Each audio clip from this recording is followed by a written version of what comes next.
Hey, everybody, and welcome back to Inside the Force. Dave Cottingham with Hannah Burr. Good evening, Hannah. Good evening. How are you? I am good. We are less than 1 week away from the brand new Disney Plus series, The Acolyte. So, pretty much going to be talking about that this episode. Yes, goes without There's saying. actually, there's actually a lot of facts and little tidbits and things like that that have been coming out over the course of this last couple weeks. And the first two episodes are dropping, I'm assuming still, the evening of June 4th. Yeah, Still haven't gotten a full release time yet.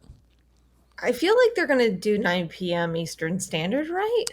I think so. I think so. I think it's going to be like 9 p.m. Eastern, and all of a sudden both episodes are going to be available. So hopefully that's the case, but we shall see. I'm assuming they will release a time at some point here within the next few days. They should.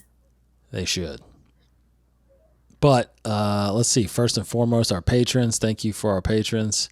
We had just recorded our solo commentary recently. Was that before? That was after our last episode, I think, right? Yeah, we did that Saturday, didn't we? Yes, we did that Saturday. Yes, we did. We did it Saturday. Yeah, okay. Yeah, it's all running together these days. You have a holiday in the middle of the week, either beginning, middle, or end, and it just screws your whole timeline up of when things have happened. Absolutely. Yeah. So we did that Saturday. Mm-hmm. And we had our three master patrons join us, which was great. It was funny because this is a little inside baseball for people that are going to watch the commentary. It's on our YouTube channel now, so go check that out for solo. Mm-hmm. But I put the link out, and I forgot that when we put the link out, I've got to set this setting to live in order for them to join. Yeah. Oops. So about 25 minutes in, while we're doing this thing, I'm like, why haven't they joined yet? And I started reading the comments that they had problems getting in. So we actually paused We did the commentary so we can get them in. And so when I don't know why I thought about this, but when we picked back up, there was like 20 seconds of us kind of, it just had empty sound, and before we cut it off. So I had to fill it with something. Oh no, what did you fill it with? So I put on my same shirt and I recorded a new clip of me, like a 16, 18 second clip, talking about the relationship with Han and Chewie, because that was where we were, Oh my gosh. So I tried to match as best I could. It's only literally there for like 20 seconds. So you'll kind of see the jump cut, but Oh, that's funny.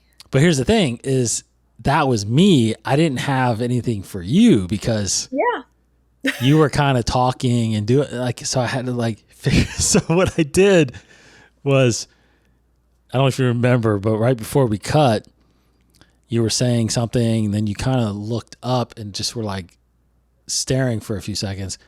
Well, I froze that frame while my clip was going until towards the end of that. There's 5 seconds left.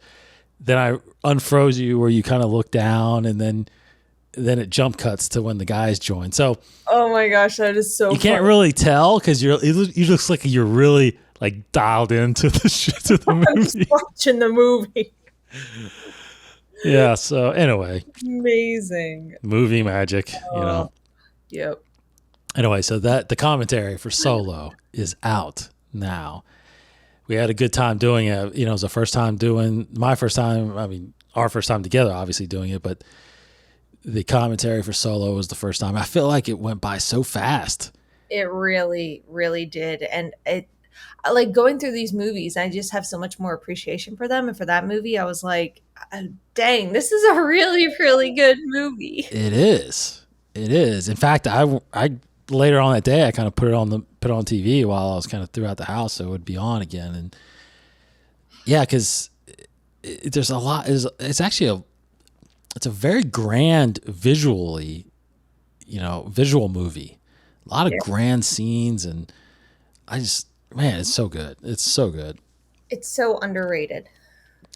Yeah, we talked really good about it. Really good about some aspects of it, and I think the guys had some questions, and we kind of talked through some things. So it was really good to do that with them, and of course, next up is Rogue One.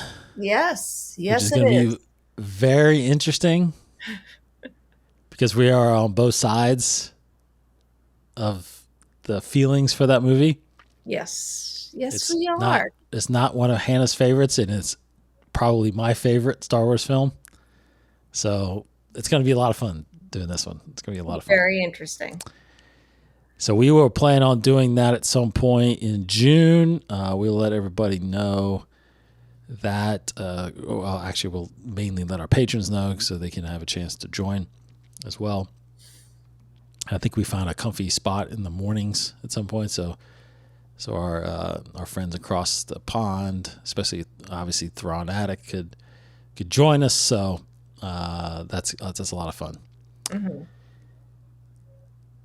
All right, so let's get into a couple tidbits before we talk about mainly the Acolyte. But yes, the big thing is that the Acolyte actually had a premiere recently. The first 2 episodes premiered in Hollywood. They had a red carpet event, as they do with most of these series, if not all of them, mainly all of them. And, a lot of influencers and critics obviously were invited. So the embargo, I believe, just got lifted today. So you're starting to see some comments and reviews. And yes, I am seeing nothing but positivity of this series. Same. So that's encouraging. I think that, and the main word I keep seeing is, fresh and new. Yes.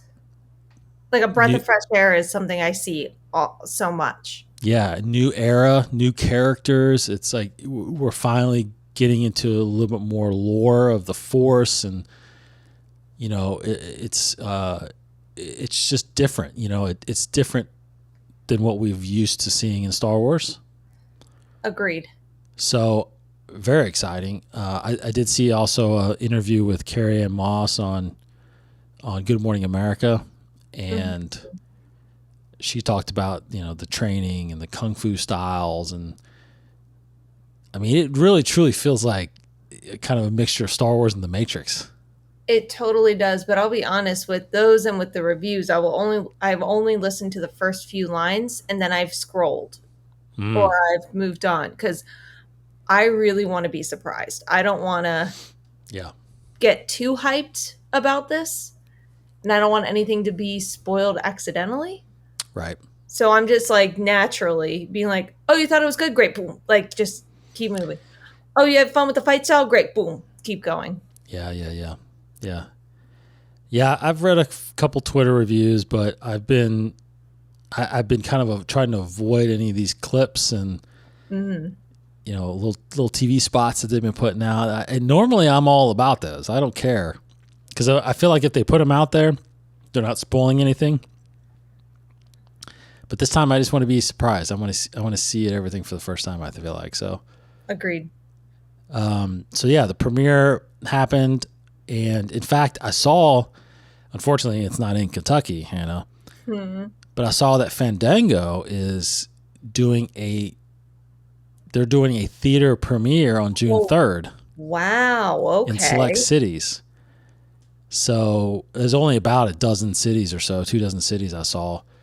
Kentucky, unfortunately, is not on that list, but like if you're obviously in the big cities like Chicago, Atlanta, New York, of course, Houston, things like that, you can get tickets to the premiere of Acolyte in theaters on June 3rd, which is Monday. That's nuts. It's crazy. It's nice. It's smart. It is very smart, and I think they did that with Ahsoka as well. I think they did. They've done it now for a couple. I think didn't they do that for like the season finale of Mandalorian or something like that? They may have. I think you're right. Yes. They did something for Mandalorian. I can't remember what it was though. Yeah. So, good way to get, the excitement going for people. Yes. Unfortunately, that means on June 3rd, definitely stay away from social media and don't read any, because people will be coming out of there spoiling all kinds of stuff. I was about to say. I mean, I feel like some people have gotten a lot better with that, at least doing like spoiler warning. Well, But yeah. if you're unable to watch it Tuesday, just stay off of social media, stay off the webs. Be safe. That means all day Tuesday. I'm just going to have to wait it out. And Well, how would it be leaked all day Tuesday if it's going to be on at 9 p.m. that evening? Well, I'm saying for those of you that saw June 3rd. Oh yeah, that's right. June 3rd is it's an excellent point. I forgot about that. Yeah, the people that are able to go see it on June 3rd are probably going to be out there spoiling it all day Tuesday. Listen, don't be that person. Nobody likes that person. I know, but people sometimes don't care about that. They want the clicks, right? Yeah, that's true. So be warned. Be careful on June 4th. That day, depending on when this thing drops. I mean, I think we're anticipating this thing's going to drop in the evening on the East Coast. Watch it be 6 a.m. Well, hopefully it's midnight, because I'll stay up Monday night and midnight and watch it. Seriously. But here's the interesting thing about these episodes, right? The anticipation is these things are, around the hour mark. Now, we don't know for sure, but there's 8 episodes. Mm-hmm. And apparently it's reported, I saw this report, that the budget for the 8 episodes is about $180 million. Whoa. Yeah. So, we're talking movie budget at that point. Yeah, that's the thing, is that that's a massive movie budget, obviously. Yeah. That's huge. So you're thinking a movie budget like that, you're still only getting about 2.5 hours worth of movie. Yeah. But we're technically getting 8 hours worth of show. Ooh. And if you do the average, it's about a little over 22 million per episode. That's insane. It's insane. And there's been talks about this having a lot of practical effects, a lot of practical sets. So you can see, we'll probably be able to tell where their money went. Right. Wow. Because, to be honest, it's a great cast, but it doesn't seem like there's some high-priced actors in this, I think Carrie-Anne Moss probably made a good amount, to come do this. Lee Jung Jae probably, because coming off of Squid Games, he probably had a good price. Yeah. But, everybody else is, I'm sure just, wanted to be a part of this. But so it seems like a lot of this budget probably went to the filmmaking side of it. And hopefully we'll be able to tell with the sets and everything. Well, it probably went to that. It might have even gone to training, because if they're doing definitely a lot of training. Yep. Yeah. So you have to keep that into mind, that's a whole nother month or so of training you got to pay for versus just straight up pre-production. Yeah. In that interview with Carrie-Anne Moss, she had talked about how there was a lot of training. They actually had dance choreographers. I bet. To help them with the movement. They had kung fu instructors, obviously. Lightsaber, choreography. But the one thing that was cool was that one of the interviewers asked her was, how did they mix, the Jedi fighting with the Force, like the kung fu Jedi fighting with the Force? Like, how did they? Right. And it's funny. She said that they called it Force Fu. So you notice in that fight, if you've seen that fight with May a little bit that they've had out there, how when she's moving, she's moving, and then she uses the Force, in some aspects, and that's what she's meaning. That it was up to each. It was cool because it sounded like it was up to each Jedi, like her and Lee Jung, and like they figured out their own styles and how they would incorporate the Force. So it's not the same with every one of them, which I thought was really cool. I thought that was very, very, very cool to be able to diversify the different skills. That's awesome. That's really, really cool. Yeah. So the attention to detail seems like it's really there, and I just think it's going to make for a way better series. Agreed. So so on top of that, a couple things that StarWars.com has also put out there is today actually they put out character posters. Okay. Pull this up. And with each character poster, they actually included a brief description of each character. Oh. So I'll run through them here a little bit. First, you have Jedi Master Saul, played by Lee Jung-jae. Yes. And it says Master Saul is a wise, highly respected Jedi Master, strong in the ways of the Force, still and stalwart. Saul has a deep sense of compassion and will defend those who cannot defend themselves. He is a powerful warrior with intense emotions that he uses in his training. It uses his Jedi training to balance.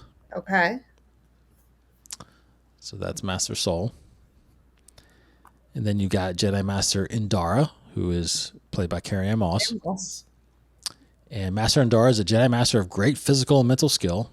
She has exacting control of her Force abilities, exuding a sense of command and authority with just her presence. Though she does not seek combat, she is skilled enough to engage on her own terms. Which makes sense because that's what we saw her do. She's like, I don't want to fight. I don't want to fight. Oh, you pulled that on me? All right, fine. Here we go. That's right. And then you've got Jackie Lawn,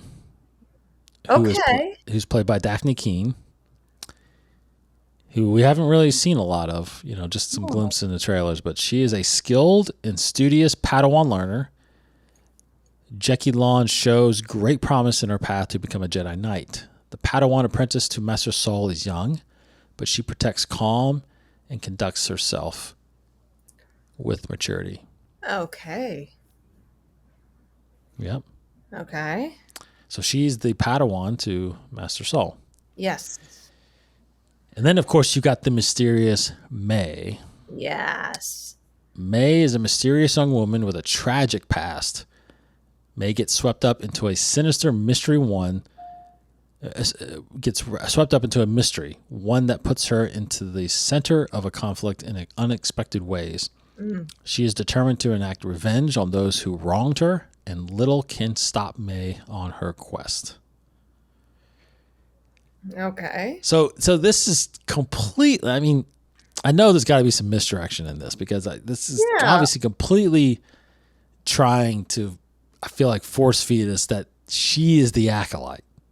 Like, I don't think we've seen the Acolyte. I honestly don't. I think this is all a red herring. I'm with you. Yeah. I think Darth Plagueis is going to end up being the Acolyte. I do believe we are going to see Plagueis in this. That's my prediction. Yeah. Let's see. And then there's the last one. There is the Wookiee. Jedi Master Kelnaka. And a Wookiee Jedi Master Kelnaka has sequestered himself in the tangled jungles of Kofar. He is a loner who lives a solitary life. So is he a Waymaker? Wait, no. Wayfinder? Wayfinder, sorry. Is he a Wayfinder? I don't know. I think you probably know more about Wayfinders than I do, but... No, I don't just as much as you. Are they solitary people? So the first time we're introduced to a Wayfinder is actually in the comics of High Republic. And I think the closest we can get to a Wayfinder is a Grey Jedi. That kind of, I guess maybe, at least based on what the High Republic kind of reveals, is that they're like the hippies of the Jedi. They kind of let the Force be their guide, and they just Mm-hmm. kind of go off and do their own thing. They're still protectors of peace, and they still stand up for what's right, but they're not aligned with the Council necessarily. So if he's sequestered himself and is in isolation, my mind immediately jumps to he's a wayfinder. Interesting. Yeah.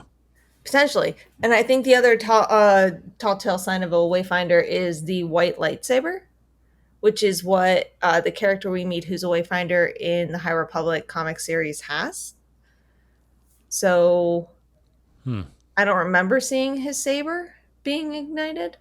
Yeah. So I don't know if that makes a difference, but just a thought.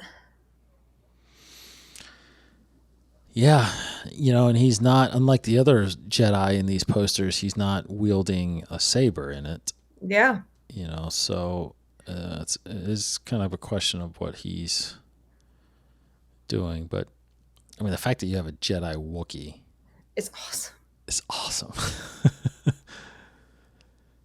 Yeah, that's really cool to see. So those are I'm assuming we're going to get other character posters probably in the next day or two. By the time you listen to this, there's probably more out. So you can go check out StarWars.com to see all of those. Okay, and then they also came out with a little article about the one person, the one character that technically we have seen in the High Republic. Yes. And that's Vernestra Rowe. So there is a decent article that came out the other day as well that kind of just talks about her journey through the High Republic series, starting off when she was a young Jedi. I think she was a Padawan. Mm-hmm. And just kind of goes through real briefly, her journey through these different publishing books, and talks about who she studied under, and all the things that she did, including getting involved with and fighting against the Nihil, which is the big villain in the High Republic series around that time. And it does also kind of give a reading guide if you want to kind of dive into her series. She was in a book called The Test of Courage by Justina Ireland, Out of the Shadows, and Mission to Disaster, all three by Justina Ireland. And then she was in Tales of Light and Life, which was one of the short stories called, it was a book called Tales of Light and Life. The story was called The Force Provides, and then Deny the Storm by Tessa Gradden and Justina Ireland. It seems like Justina Ireland is very fond of this character. Yes, indeed. Yeah, and then Temptations of the Force, which is coming out still here soon, and that is Tessa Gradden that wrote that one. So, yeah, I'm not as familiar with her because I feel like a lot of these books, Justina Ireland was mainly writing the young adult novels. Yes. Not the adult novels, which is the ones kind of we've been focused on. So I don't know much about Vernestra Rowe. I'll probably try to read about her a little bit. And yeah, Into the Dark was really good, I think. I thought it was. You had to yeah, wait for well, it to she's not in that one. She's Oh, shoot, that's right. But that was a young adult novel. yes, it was. So I'm saying maybe we need to really dip into the young adult. Oh yeah, yeah. Like, We've been covering them. Yes, I just haven't. I think besides Into the Dark, I haven't got Out of the Shadows is on my shelf here, so she's in that. yeah, we need to catch up on those. Yeah. But she obviously has they call it a light whip. I am so excited for that. Oh my gosh. Because that was in Legends, a lightsaber being a whip. So Oh, I'm so glad that that's canon. I did not know that. I can't remember where, but I remember hearing about it, and I'm like, that needs to come back, and it has come back, and I'm so happy. Yep. And of course, some people may not. I mean, you should recognize her because she's green skinned, but in the comics, especially in the illustrations, she has really long purple hair. Yes. So that's a little bit of the difference. She's doesn't have the hair in the series, so. But she is played by Rebecca Henderson in the Acolyte, so we'll see her. Now remember, if she was in the other High Republic series, like in the books, I mean, she's old. About to say she's a Yoda species apparently. Apparently, because she looks great still, and she's definitely over 100 years old. Although supposedly, if you have the Force, you have a tendency to live longer, I think. Oh, yeah, I'm sure you probably do have a little bit. Am I getting that mixed up with Harry Potter, where if you're magical, you live longer? It probably works the same. Okay. I could be getting those two. I mean, I'm sure the Force has some kind of protection over you a little bit, but maybe. You know, I mean, I think you're definitely able to, I guess, perform physical feats easier with the Force as you get older. You know, like a Count Dooku or somebody that's still able to fight. You can technically give your life force to someone, so I guess theoretically you could live forever if enough people were willing to give you life force. That's true. Yeah, why didn't Palpatine think of that? I don't know. That's how you say Anakin, be on standby, ready to give her life support via the Force. Yeah. Done. If only you were in the writer's room, you could have mentioned that. And they could have solved a lot of problems. You know what? Yeah, there'd be a different story. Yeah, there would be. Yes, there would be. Okay, so that is roughly some of the stuff that's out there right now for the Acolyte. I'm sure that Star Wars is going to be putting out more over the weekend and into Tuesday as we get ready for the debut. Yes.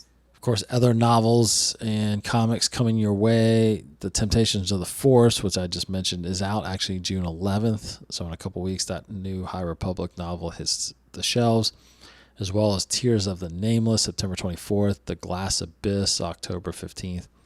And then, of course, Trials of the Jedi, which ends Phase 3, is going to come out sometime in 2025. Okay, comics, there's only a few series right now that's out. Some ended, but you have Darth Maul, Black, White, and Red, #2, that just happened this past week. Next week, also Jango Fett #3. Next week, you got Star Wars 47 and High Republic #8. June 12th, you got Vader 47, Jango Fett #4 on June 19th. And then the end of the month, you got Darth Maul #3 on June 26th. So, again, not a lot of Star Wars comics out there, so good time to catch up. Yes. Which I'm telling myself I need to catch up. I do too. I'm so behind. Yeah. All right. So let's just dive a little bit into some of our expectations for the Acolyte, which is debuting on the 4th here, June the 4th. So I was kind of thinking the other day, this is clearly I've never really set the bar as high as I'm going to with this series. Oh yeah. I had high hopes for something for Obi-Wan Kenobi. And I feel like they met and exceeded that. And the thing about that series, I will say that really what jettisoned my love for that series was actually Leia, not so much Obi-Wan, but Leia.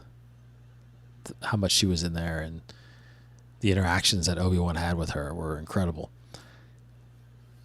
same for Ahsoka. You know, I had high expectations, or I didn't really set the bar too high as far as like, I just knew I was going to love that series.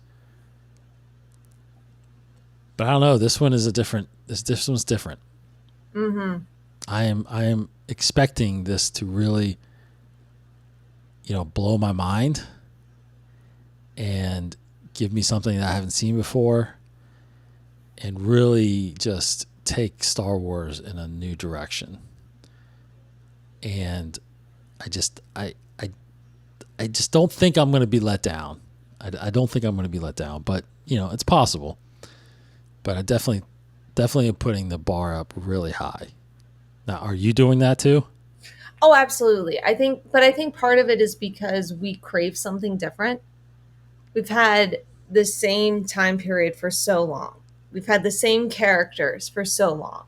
We're getting something brand new. So of course you want to set the expectation high. Of course you don't want it to not necessarily be a disappointment, but be like, oh, that's not what I thought it would be. You want it to be really, really good. Yeah. So I'm in the same boat as you. I have high expectations. Like, I'm trying not to have high expectations for this, but I can't help but have high expectations for this, if that makes sense. Now, it totally makes sense. And for you, I believe right now you're still, your list still has The Mandalorian, I think, at the top of the Disney Plus Mandalorian series. season 1. Season 1, right. Specifically, season 1, yes. So what are the chances you think that this season jumps ahead of that? There's a very, very big chance. There's a chance it could jump ahead of Andor. There's always that possibility. And I think just constantly hearing people say that it's fresh, it's different. Yeah. It just brings me a lot of hope. So are there a couple things or one particular thing that, I don't know, that kind of you're looking for to make it, like what would it need to do in a sense to put it up in that category? The story needs to be solid. The acting needs to be solid. I'm not really worried about the acting, I'll be honest. It looks like it's a solid cast. And I want there to be twists. And I don't want oh, they are twins. I don't want it just to be that based on what we saw in everything leading up to it. I want it to be they were twins with this twist, or no, they're not twins. It's somebody who's being controlled and she doesn't realize it. Mm-hmm. And I don't want the Acolyte to be May. I want the Acolyte to be someone else. It doesn't have to be Darth Plagueis. It doesn't have to be Plagueis. It can be somebody else. But I want those twists and turns. I don't want it to be predictable, because we never really had that with Star Wars before. Something that was a true, and that's kind of what they started advertising it as, at least in the beginning. They were like, It's supposed to be a mystery. Yes. So, and I'm not worried about practicals or cinematography, because Star Wars is just always beautiful. And I always appreciate the fact that they try to stick more with practicals, because if you look at something like Lord of the Rings versus The Hobbit, the Lord of the Rings is always going to look way more stunning than The Hobbit, because The Hobbit, they heavily relied on CGI. Lord of the Rings, practical. Practical is, and that's also why Elf is, speaking of Star Wars with Jon Favreau, that's why Elf will still always be mind-blowing, because they used practicals and they used optical illusions, and that's just going to last longer. So I'm not worried about cast. I'm not worried about cinematography. I'm not worried about practicals. I'm more worried about the story. Yep. What about you? Yeah, I'm with you. I think right now, to me, I will always love the Obi-Wan series, but right now, to me, Andor is the best series that Star Wars has done to me. Yeah. Same. I think that season was incredible. I think that gave us, even though Andor was someone we were familiar with, but we didn't know any of these other characters really. We got a lot more background with Mothma, and just the intricacies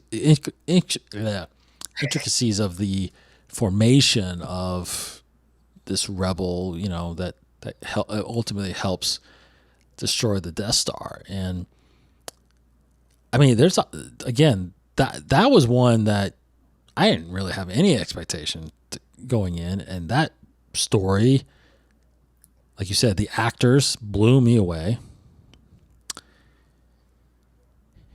And there probably wasn't, there was some practicality to that, but there was a lot of shots on Coruscant, and they had to obviously use CG, but right. But that was just a great season. Can't wait for the second one. Yeah. So for this to get in that conversation with Andor, which I am expecting it to fully do it. I mean, I am expecting this to be my favorite series. Same. That's where I'm at, but I'm like hesitantly there, because I don't want to put myself fully there and then have a letdown. Yeah, and I think the letdown for me would be,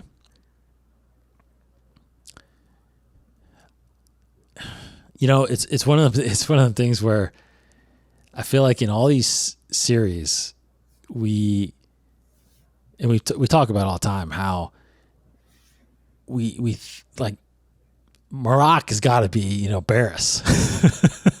Yeah. And we think of these twists and we think of these story, pivots that completely turn this thing upside down, and they never really come to happen. Right. Because a story, I feel like we tend to maybe overcomplicate a story, or we tend to just wish that it would go in this direction so that we can be surprised, or we can be, yeah. But they end up not being, as complicated, and there's nothing wrong with that. There's only so much you can do in the budget that you have, and there's definitely storylines I know that they're thinking of that happen beyond what we get, right? Some of these characters move on to do other things, but the way that they've been, like you said, the way that they've been hyping this show and talking about these characters, there's whenever you throw the word mystery around, you've got to have twists and turns. Watch it be Carrie Ann Moss's character is the one that's the Acolyte. Well, I think that's a possibility. Everything's a possibility at this point. Yeah, yeah. My prediction, to be honest, I'm going to say right now, I think my prediction is that I kind of feel like Master Soul is the one that's going to turn. I was just about to say Master Soul. Like I was like, as soon as you were like, well, I think that, I was like, Master Soul. Master Soul is going to be especially like if you read his character description. Yes. He's very emotional. Yeah, and like something about his past, right? What does it say? It says, here, I had it up. Hold on, let me pull it up again. But yeah, I mean, I feel like but again, it's like one of them things where are they just kind of throwing us a red herring? Are they? Yeah, like, what if Master Soul starts playing? If he's what? Well, I'm telling you, I don't think that's out of the realm of possibility. Nothing's on. His Padawan could be Darth Plagueis. The Wookiee could be Darth Plagueis, or it could be the Acolyte. Like, I feel like we have predictions, and because you and I are in media, we tend to overthink it because we've like lived in story for so long. Yeah.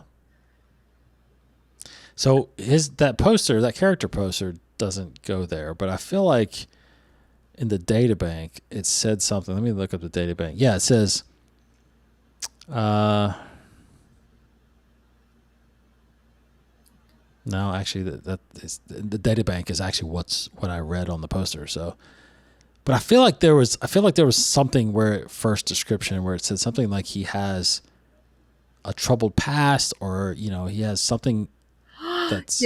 Did they post something they weren't supposed to They post? might have, because I know that there was something about some conflict. He had said something about a conflict. Or was that in past. one of the clips or trailers? No, it was something I read. Then, oh my word, what if they posted it and they're like, oh crap, take I it down. know. I'm telling you, they did that with the May thing, or the twin thing, maybe, Yeah, yeah. They put the subtitle of her name out there, so that's kind of out of the bag now. So there's definitely two of them, and that's why there's two of them on the poster. Yeah. So I just don't think. I think if this thing is a mystery, and this thing is a, and Leslie Heelan, the showrunner, the executive on this thing, has already said that what you think is the Acolyte is not what you think. So yeah, if that's the case, then the May is not the Acolyte. I'm just telling you right now, May is not the Acolyte. No, the truth is the Jedi are really a bunch of Sith. They're all the Acolyte. That would be pretty cool to see a lot of Sith, actually. Yep. More than two, but I don't know.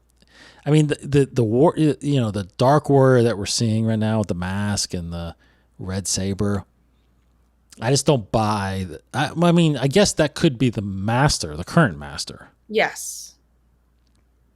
Darth somebody. I guess we may figure out their name at some point.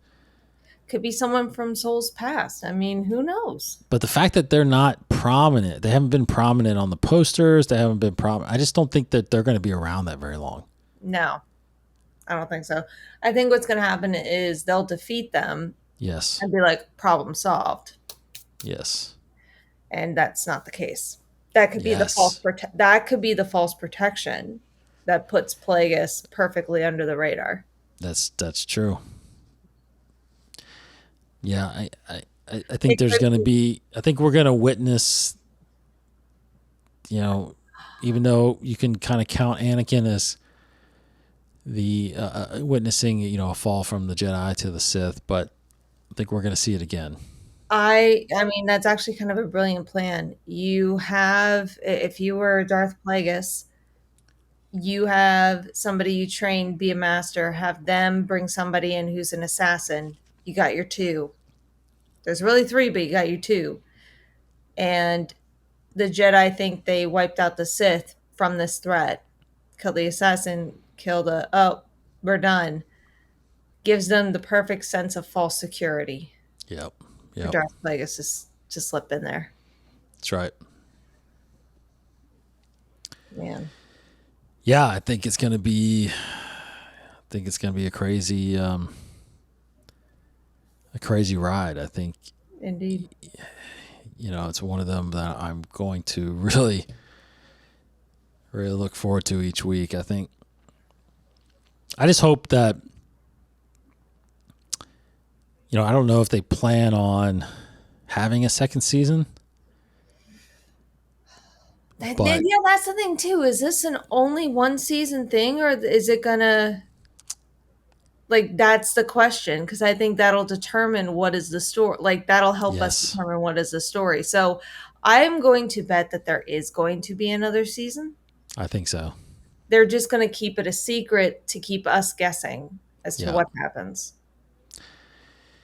Yeah, because I think that how do they end this season if it's going to be one or not? And I feel like they'll know with fan engagement over the first few episodes whether or not they're going to do it or not. I'm hoping that they have a storyline already in mind, because unless you kind of wrap up these 8 episodes with something that could go on without a next season. But that's true. Ay. Yeah, I'm just thrilled. I think this is I'll say it. I'll always say it on this. I'm in this mainly for Jedi and the Force. Star Wars in general, not the show, but Star Wars in general. That's what made me truly fall in love with Star Wars. Was the mystery of especially when Yoda trained Luke, like that whole thing was like, wow, this is incredible. And awesome. Using the Force and, so the fact that when we got the prequels, you had all these Jedi around, it was like, man, this is awesome. Now we're back. Now we're getting that. We haven't had this since the prequels. So I'm stoked. Let's go. Let's go. So next week, you will obviously get me and Hannah's review of the first 2 episodes. Now, I know you got a lot of work going on next week, so we'll be able to still record at this time. Yeah, okay. Our call time isn't the late call time like it was last time. Great. Okay, cool. Going into the wee hours of the morning. So it will be, we'll be here talking about the first 2 episodes. Yes. Of course, leave us a comments on what you guys thought about it. Speaking of comments, let's see. Thrawn Addict on our last episode was saying waiting for Star Wars games is painful. I feel like they rumored or announced, but either take years or they just get canceled. Yeah. What has happened to the Eclipse game set in the High Republic that we had a trailer for? Great question. Who knows?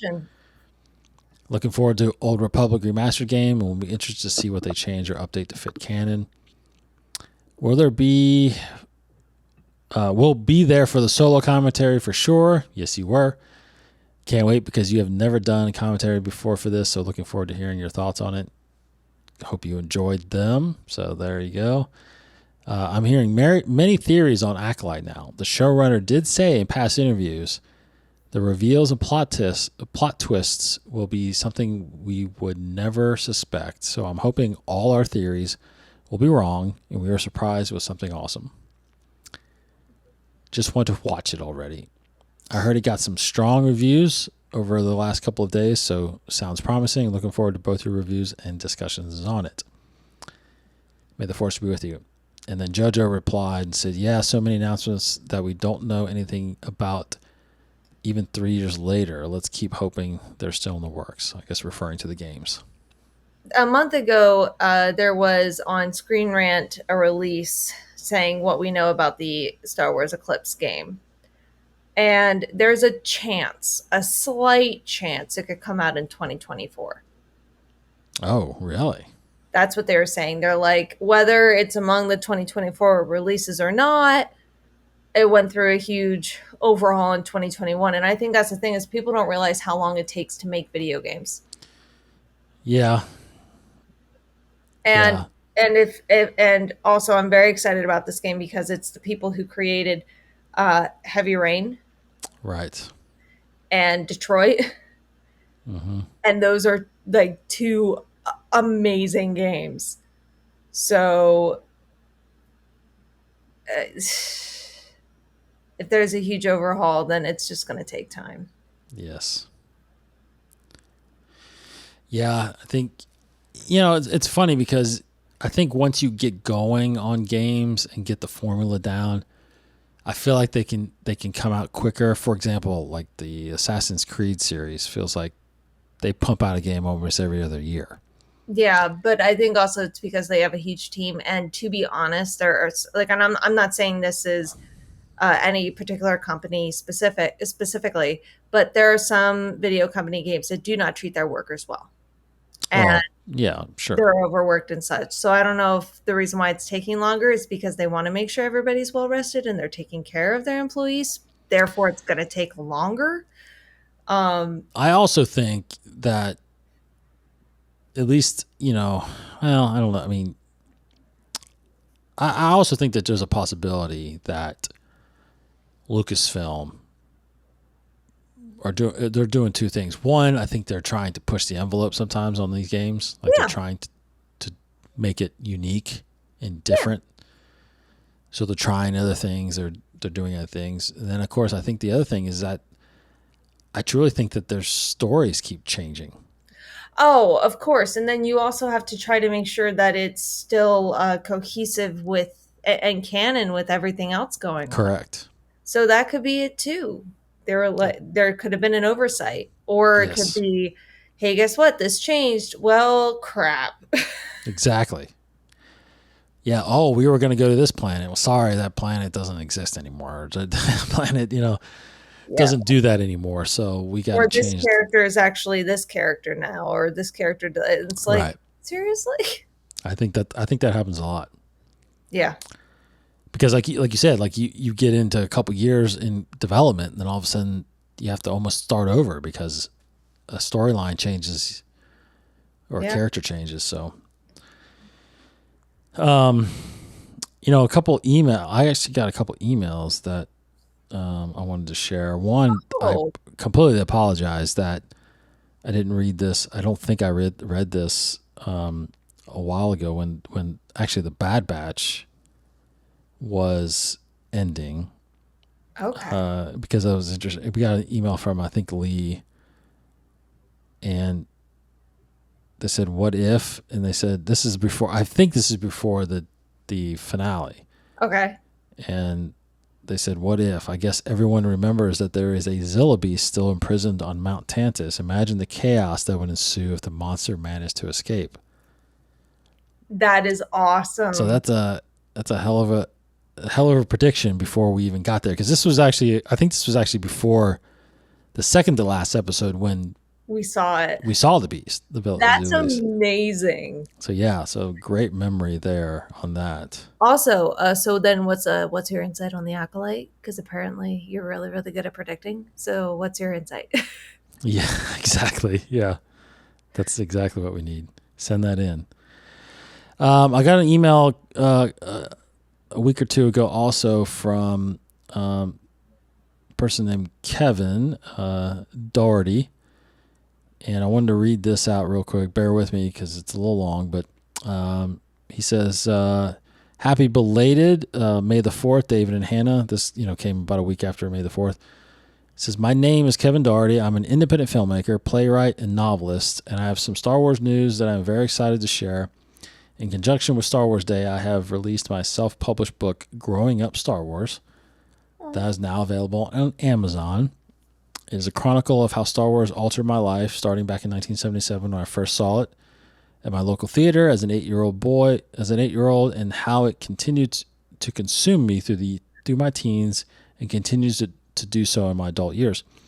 I'm now at the challenging, daunting stage of putting out the word. I always find that it's much more difficult trying to get the word out about a novel compared to that of a film or a play, and that many mediums such as blogs, magazines, and websites seem a little more repetitive and willing to plug, a little more receptive and willing to plug an indie film or stage work than an indie book for some reason. But it is my hope that you guys will be able to help. I was wondering if you might be able to please help me in spreading the word of my book on your podcast, or even just a brief plug on your website. Anything and all would be tremendously appreciated. I've included a press release and a one sheet to this email for your perusal. Thanks so much for your time. So there you go. Everybody, if you're interested in getting a self-published book from Kevin here, go to Amazon and search for Growing Up Star Wars. Yes. And I will get this on our webpage as well. Awesome. But yeah, looks great. Congratulations. Yes. It's no small feat writing a book. Not at all. And there's actually a 2-minute book trailer. I'll post that on our social as well. So that's awesome. Yeah. So go check that out from Kevin there. Congrats, Kevin. Congrats. Thanks for listening. Huge. Thanks for listening to the show. Thank you. Whenever anybody got something that you want us to plug, just send it our way. Yep. We don't care. Nope. And then Brandon, the lazy leprechaun, one of our master patrons, sent this over to us and said, since it's been kind of slow, here's a random question. Oh. If you can choose one person to learn from about the Force / and or anything lightsaber related, who would it be? Legends are included. Oh, no. You might go Legends somewhere, I think. One person to learn from about the Force or anything lightsaber related. Oh, that's so tough. So naturally, I would go straight to Yoda just because Yoda is my favorite. Right. And I feel like he's the wisest, and I would learn so much from Yoda. In fact, I would probably try to be buddies with Yoda. Right. So that would probably be my first thought. But to be honest, I'm in the spirit of this, I'm trying to think of something harder to think about. Because again, Yoda's kind of the easy answer for me. I would probably say, if we're going to go with current Star Wars characters, I'm going to say Luke. Oh, well, it's any character. So. I know. I'm saying if we're going to go with like OG, I would Luke? say Luke. Reason being is that he's not when the Jedi are like, oh, it's this way or that way. He's very much of kind of a mix of the two. And I'm not talking about the sequel Luke. I'm talking about the Luke we get at the end of Return of the Jedi. I'm talking about that Luke. Because also he's very open to learning. And I feel like that is very encouraging to have in a leader or mentor. Somebody who's continually learning themselves. So I think that's probably why I would pick Luke. But if I were to pick Legends, I think I'm going to have to go with Master Treya from Knights of the Old Republic too. Okay. Because I won't give too much away, but she has such a balanced or seemingly balanced point of view of the Force. And everything she says kind of challenges and questions what you think. So I think that's really cool. That is really cool. So after Yoda, who would you pick? Oh man, I probably, to be honest, wait.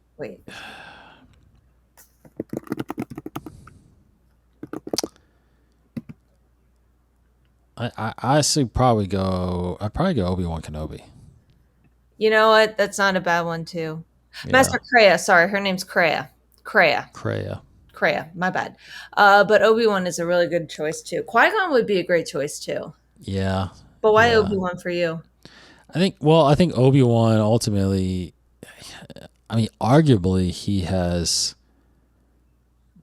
truly been I feel like the epitome of what the definition of a Jedi is. Somebody that, believes in the code, believes in what he is trying to do as a Jedi, and despite everything that's happened to him, he's always seems like he's made the right choices, and he's always figured it out. And through it all, he has still believed in the purpose of the Jedi. Even though he was trained by Qui-Gon, and there's obviously a lot of questions that Qui-Gon has instilled in him, but he's taken that and still used it, but still believed everything that the Jedi stood for, even though they did lose their way. Yeah. And again, he's pretty much the only survivor from Order 66. I know that Kanan's out there and Cal Kestis, but there were young Padawans that just ran away. He was a Jedi Master. He was a Jedi that survived in the open. He didn't just hide in a cave the entire time. As we saw in Obi-Wan Kenobi, he was out there, visible. Yep. Yoda was gone. He was not to be seen for 20-something years, right? Yeah. Still, never left Dagobah. But Obi-Wan was out there and living and still survived. That's impressive. Yeah. It's very impressive. You want to know what other name I'm going to throw out there? Sure. Ventress. Oh, really? Okay. Because think about it. She's been seeped so much in the dark side of the Force. Mm-hmm. So much. And then she decided not to do it anymore. So she's like, okay, what am I doing with my life? And then she still is a Force wielder, but it's more positive. Right. Yeah. Like, how cool would that be to learn from that perspective? Very cool. No, very cool. Yep. Yeah. So, Brandon, let us know who you would pick. Yeah. I want to know. And you guys, all the other patrons or anybody listening, yeah, let us know. Let us know. Who you'd be learning, who you'd want to learn from. Because there's definitely a lot of choices, Indeed. especially from the prequel era and things like that. So, And legends. Definitely legends. Yeah. Yeah. Definitely legends. All right. So next time we talk to you all, we will be talking about the first 2 episodes of The Acolyte. Cannot wait for that. We're literally just a few days away. Very, very excited for that. So we really appreciate everybody joining us and supporting the show, especially our patrons. Thank you, thank you, thank you. If you're interested in supporting us on that way, go to patreon.com/InsideTheForce. Again, our solo commentary is out on YouTube, youtube.com/InsideTheForce. There for our commentaries that we're doing every month. Up next is Rogue One, because we are getting close to the original trilogy timeline. So looking forward to doing that. Yes. Yes. As always, appreciate you, Hannah. Thank you so much. Always appreciate you, Dave. Thank you so much. Take care, everybody. Get excited for The Acolyte, and we will see you next week. Have a great week and a weekend. Take care. May the Force be with you.